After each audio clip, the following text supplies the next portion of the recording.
number you have dialed is not in service at this time.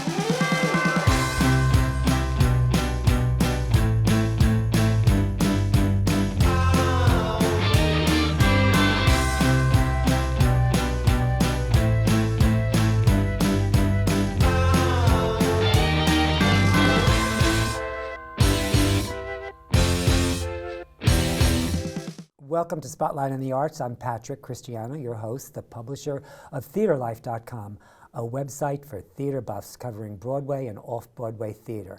And I'm coming to you from the LTV studio in Wainscott, where I have a really special guest today, Nancy Atlas, singer, songwriter that I want to call a rock star. Welcome. Welcome. No, not a rock star. But in my mind, you are. I love that. I'll take that. But in my mind, it's just, you put your head down and you kind of do it. But sure. I know where you're coming from. Yeah, people always joke about, having a thing. I was like, my name won't get you a bag of chips. So. But if you're on the East End, it might. Yeah, on the East End, it'll get you maybe a free dozen clams at a restaurant. I don't know. It depends. You might get more than that. It's all good. It's all good. Thank you for Nancy, having me. thank you so much for coming. You're in the midst of your Fireside series at Bay Street. It's in the 7th season. It's crazy. Wow. Crazy. And you produced it too. I did, yeah. Which is really extraordinary. We have a lot of stuff to talk about the Fireside series. So much. What inspired you to create it? Well, let's first tell them what's going on really quickly. It's happening now. It's happening right now. The first one was just this past Saturday. Which is the only reason I would come and tape something in January with this shade of pale. No, it's happening in January, every Saturday in January. We just had our first one last Saturday. It's a series that's backed by my band, which is Johnny Blood, Brett King, Richard Rosh, and Neil Surreal, and myself. And we have rotating special guests every week. And so we've been very fortunate, our band, to play with phenomenal people. Last night they had Simon Kirke. It was mind-bogglingly fabulous. Oh. And you two, you played together so incredible. His stories. He's amazing. Wasn't he amazing? I loved that show. I mean, I love all the shows, I was blown away. You fall in love with him. I mean, what a storyteller about the Bob Marley, and we can't really go too heavy into that probably, but yeah. So each week is a rotating. So last week was Simon Kirke of Bad Company and Free. People would know him for songs like "Feel Like Making Love." I'm going to tell you, I didn't know who he was. All Right Now. I mean, he's very, very, very famous. He's way more of a rock star than I am. Well, that's the kind of cool. He's very regarded. He's well regarded. But some of the guests people don't know, which is what has made this series and the support for it phenomenal. But I know them. And so they're the sidemen to the greats. For example, next week, which is January 11th, is Clark Gayton, who plays trombone alongside Bruce Springsteen, Sting. Wow. He just recorded a song with Sting last year. He played with Prince. And, my joke with Clark is I'll call him up and I'll be like, Nance, I'm just about to record with Winston Marsalis. Can you make it quick? Like, that's Clark. But if you're walking down the street, you don't necessarily know Clark. Right. And I've paired him with Brian Mitchell, who was Levon Helm's accordion, keyboard, singer for the band at Woodstock. He has a band called The Wait, which is Levon Helm. And he's very, very, very well regarded in New York. So the premise is this. You don't know necessarily the person going in, but I'm going to slam you with a phenomenal musical performance.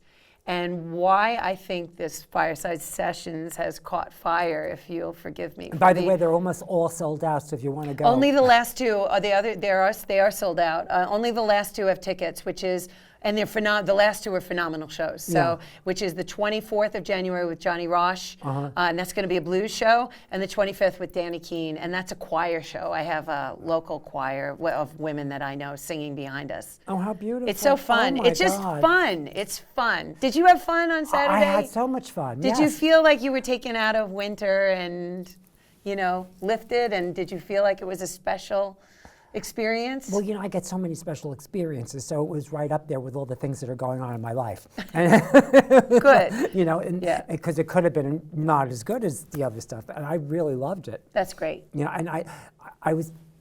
I had It's great- not cookie cutter. That's the thing. no. We tried it. We've gotten a lot of people that have said that it's helped them get through the winter. Let's put it like this: I went with a migraine headache. Oh, And I went thinking, if this isn't good, I'm going to leave. I just want to get a feel for Nancy because I want to see, because I want to say I've been there and I want to be able to, be Right. a part of the evening so we could bring it to the show, was why I went. It was so good I stayed. And I had a migraine headache that actually went away a little bit through the show. So our fireside sessions is so good. They'll take away your migraine headache. No, it's so funny. But it's been a wild ride. I had my last child. She was 4 months old.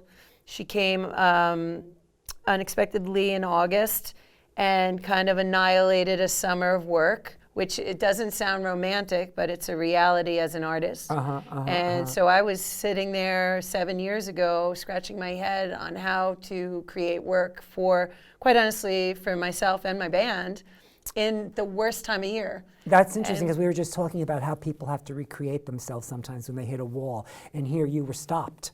Yeah. You No, said, I was stopped. You were stopped because, and you had to do what you had to do because that's part of your DNA. Yes, and I'm really not the nicest person when I don't play music, and I've come to learn that about myself. So, the money was at one aspect of it. You're living out here, things are expensive, and my husband's very successful landscape architect. He has a band as well, but equally, I needed my second family. I missed my guys. So we're in this kind of purgatory state where we're not nationally known, but we've played every place that you can possibly play. And so as the leader of that ship, I did hit that wall and I said, I can't do an open mic right now. That's not where the trajectory of how I see the band. And it really was actually helped me a lot. I talked with my friend Telly from Hopefully Forgiven. He probably doesn't even remember it. But I said, I think we were at a skate park once and he said, I think I'm going to do a weekly thing. And he said, Nancy, I love you, but even you can't do every week. No one will come. And then I was talking to Enda Eaton, who's another singer-songwriter out here. And she said, Nancy, she's a Southern accent. Well, she's from Wyoming. You need to get a sponsor, and so the wheels started turning. And it's a longer story, but I'll say this: thank goodness Dan's Paper had this guy Bob Edelman, and and Steve, who's still there, who were support. They said there is no reason we should support this. It's in the dead of winter. There's no logical reason, but we're going to support it because of what your band's done for the community. Oh, how and then lovely. Bay Street was closed. I called them and I said, I have this idea. And there was this Barry Higham, who's so talented. He's at Patchogue Theater now. Yeah. And he said, I'll give you 4 weeks. Do you think you can bring anywhere from 90 to 120 people? And I said, yeah, I think I can. And the first show, Chad Smith, who's from Red Hot Chili Peppers, unexpectedly got on board. It was a blizzard. We did the show anyway. 300 people came, and they've been coming.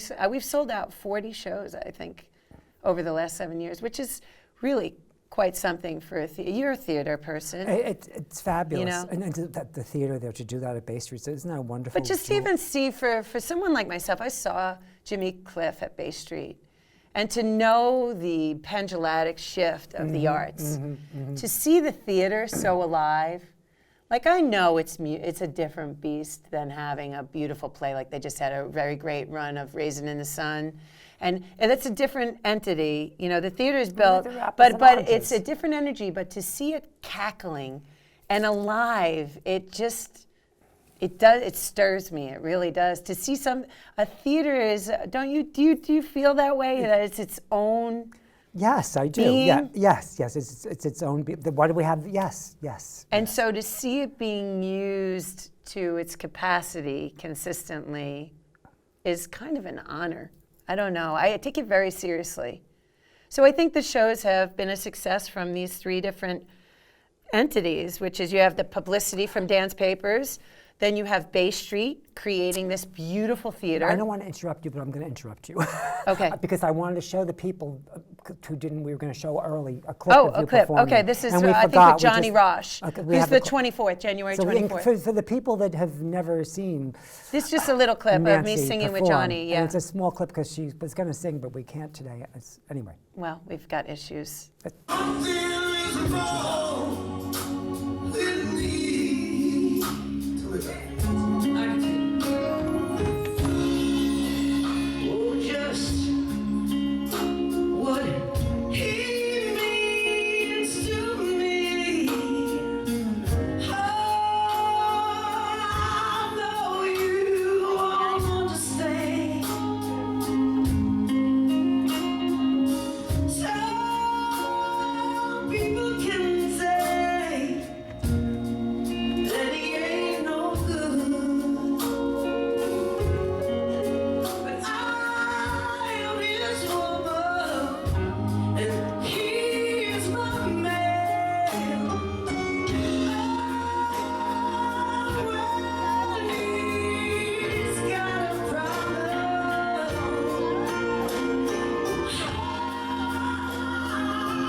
Whoa. I think I'm wearing the same exact shirt. No.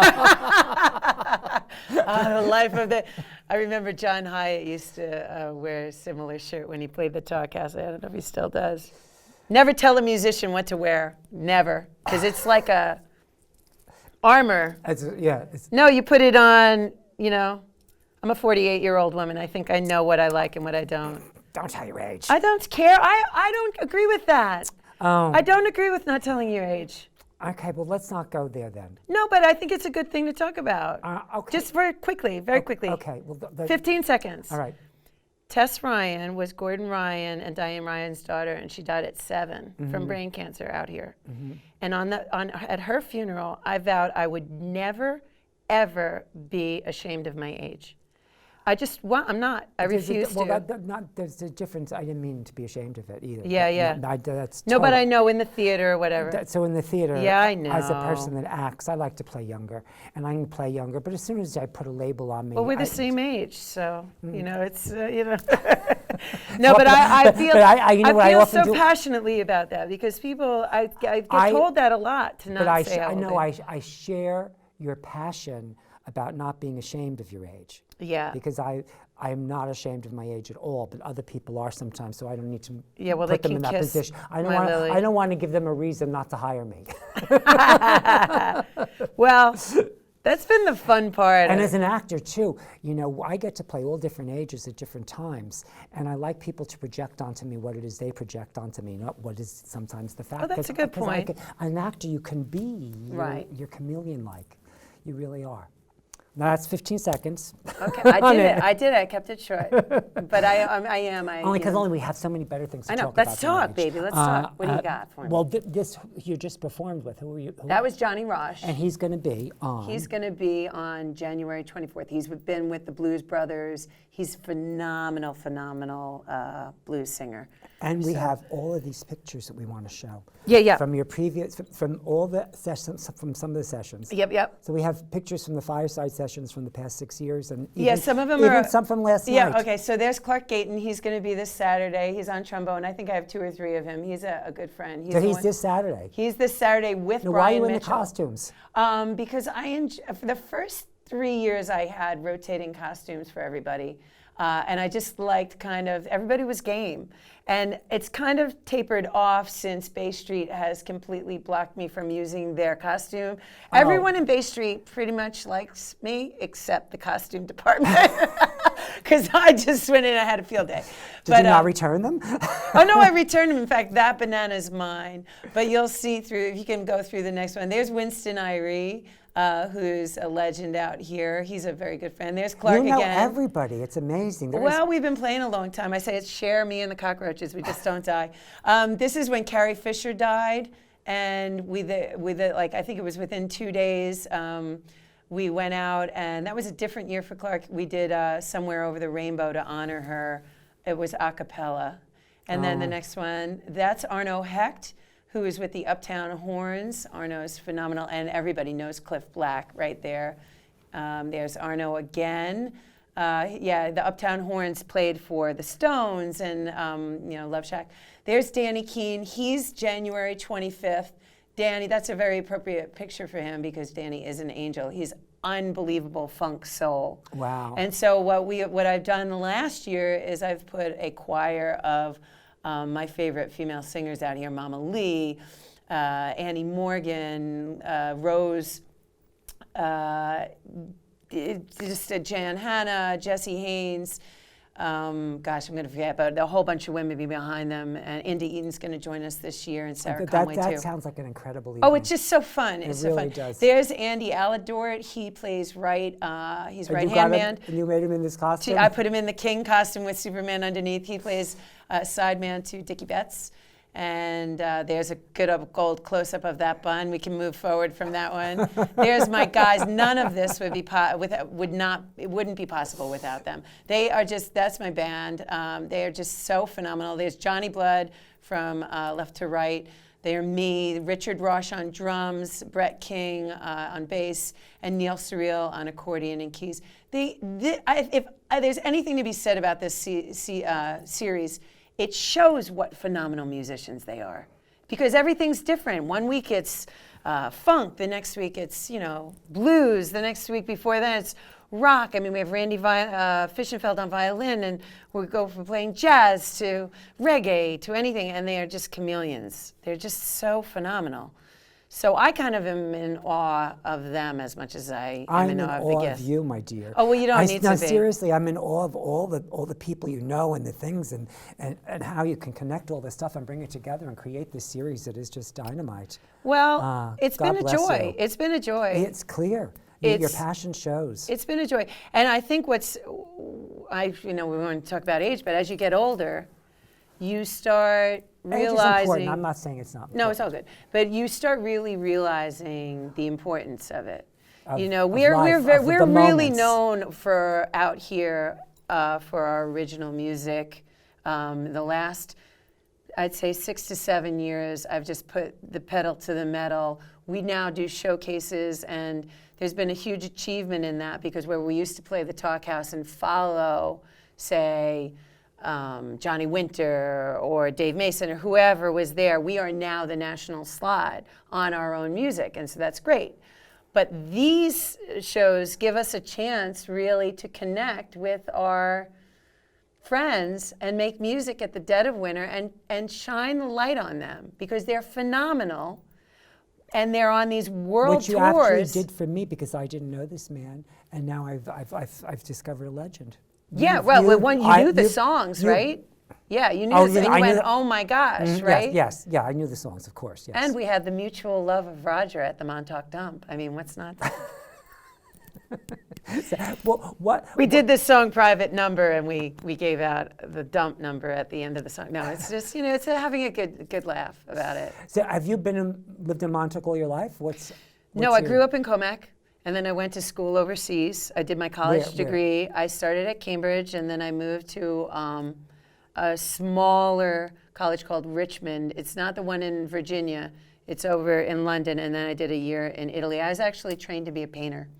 I was going to be a fine artist. That's why I wanted to get a little bit about your process and how everything started for you. So you didn't want to be a musician or a singer. No, initially. I wasn't planning on being a musician. I always wrote music. Like in 8th grade, when I would do a talent show, I was always a songwriter. I was always a songwriter. So you always played guitar and sang? I know. I started playing guitar at 21, but I play piano.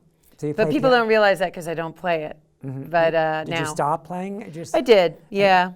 I'm just at piano, and I don't like the I like to kind of come swinging, and that's the reason that I became a songwriter, because I trained for years, and even in 10th grade I was going to St. John's on weekends at college courses, studied hard, and I just never had the conviction in my gut that you need with whatever art you choose to do it.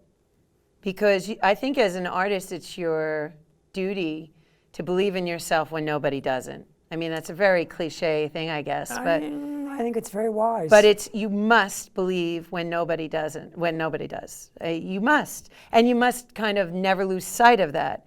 So that fire that burns in you, for me at least, had to be pure. You're the keeper of the No, but flame. it had to be pure. Everyone has it. It's not like some exclusive, you have it, I have it, anybody that, and it's not exclusive to art. It can be in science and math or whatever. Right, you right, know right. it when you feel it. And when I still draw and I still love to paint, but I didn't have the conviction that I had. I picked up a guitar at 21 with 3 weeks of college left, and I went, oh, right, yeah, I'm doing this. And my quote, what my parents were like, couldn't you have figured that out before you went to college for 3 years? But yeah, I came home, and then I was at open mics, and I was thinking the other day, I played a show once in New York to one person at this place called the Orange Bear, and it was the bartender. So you're all on your own doing this, right? Yeah, for 5 years I played acoustic, yeah. So when did you first think I might like to have a band? Well, there was a guy, John Hanford, out here, and he played a lot. And he kind of started mustering things together. But I very quickly realized that I had to be in control of it, I couldn't, I think we had a show, and it was fairly busy, and he handed me $15 at the end of it, and I thought, yeah, that's not going to work for me. And so...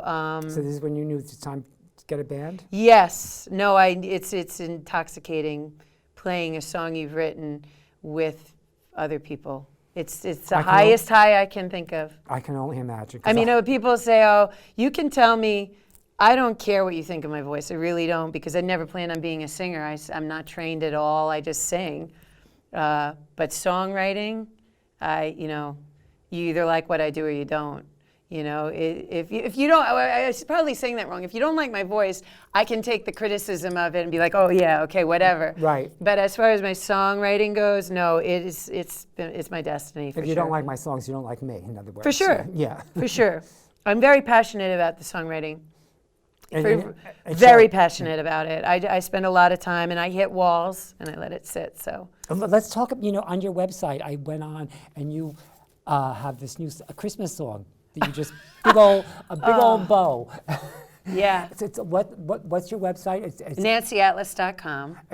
Go check out her Christmas, because it's an old Oh one. yeah, they can. I did it on an 8-track, and people can, if they really want to, if they're more with their phone. Instagram is just at Nancy Atlas. I just wanted to throw that in because it just. No, that's so funny. I wrote that. I recorded it in my bedroom in an 8-track with John. Yeah, and I offered it as a free download this year.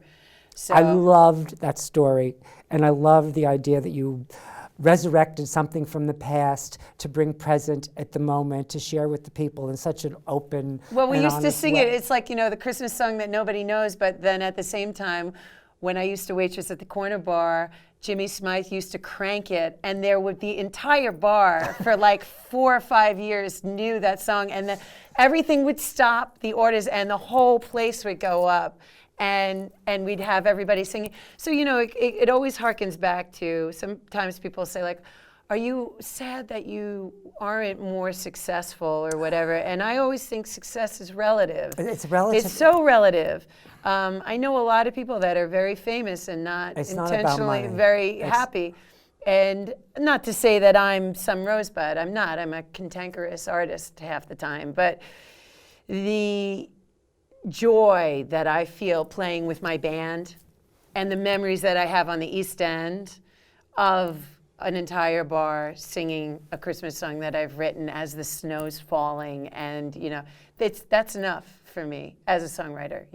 I love it if somebody wants to take other things and push it along, and Miranda Lambert wants Big Old Bow, sure. but I'm not sitting there pining for it.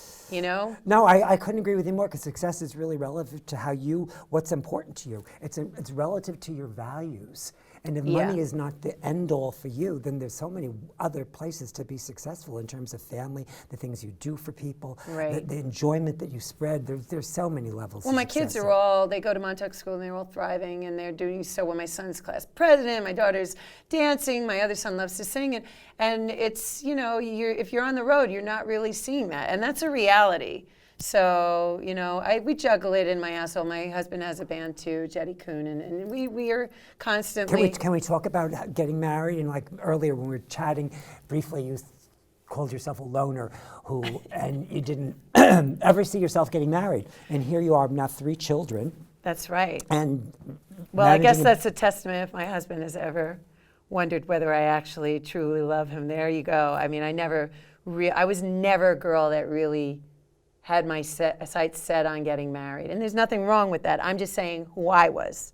How did you change your mind? I never had the I'm gonna, I want the white flowy dress or whatever. I was definitely a lone wolf.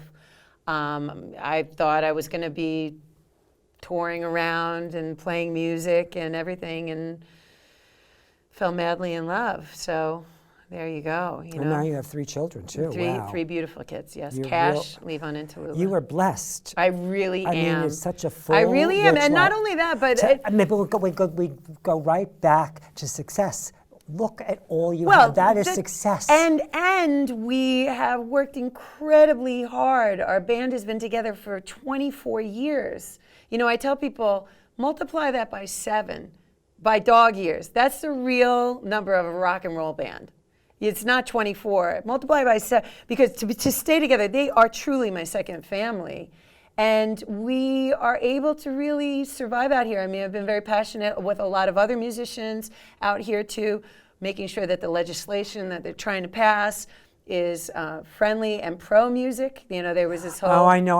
We can't even go there because I want to. You didn't get to mention your husband's band. What's his Jetty band? Coon. Yeah, no, I said before. I'm sorry. Thomas Muse. Yeah. Because we only have like 30 seconds. He plays at the Montauk. We'll have to come if you want to talk about what they're doing out here. That about. Oh, I'm sure he'll We'll come have to down. we could do that. We could do another show on that. Okay. Okay. All right, but yeah, no, we've been very, very lucky. Our band has really worked so hard, but we've got, we've probably played at the Talk House more than any other female band that I can think of. So one more time, where do they find the tickets for the Bay? BayStreet.org. And if they're curious about following the band, they can follow it on Instagram at Nancy Atlas, and our website's nancyatlas.com. You got all the information. That went so fast. I know. I miss you already. You're sweet. You're a doll.